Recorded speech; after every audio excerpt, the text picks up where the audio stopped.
On Capitol Hill for us. Julie, welcome to you on a Saturday.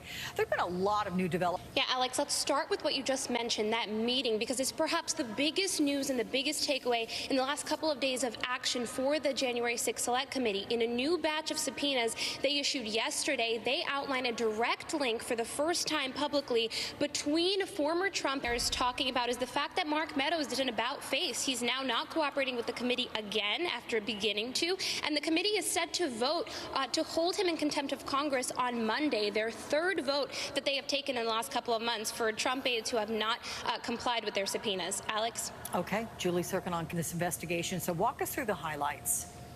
Capitol Hill, thank you for that.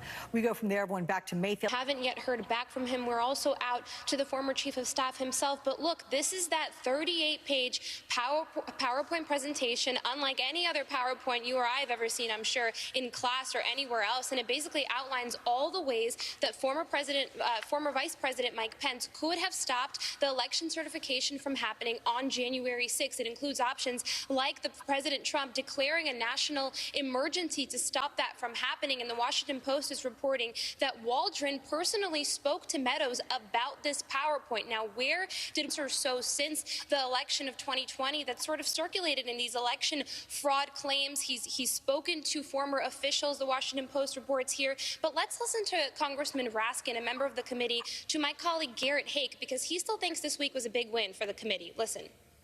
In addition to that PowerPoint presentation, they've interviewed 300 witnesses, according to the Vice Chair Liz Cheney. They've received thousands of pages of documents and are gearing up for another couple busy weeks as they subpoenaed another batch of folks just on Friday, which detailed some new information, including a meeting between the former president and his aides about those rallies on January 6th. Yasmin?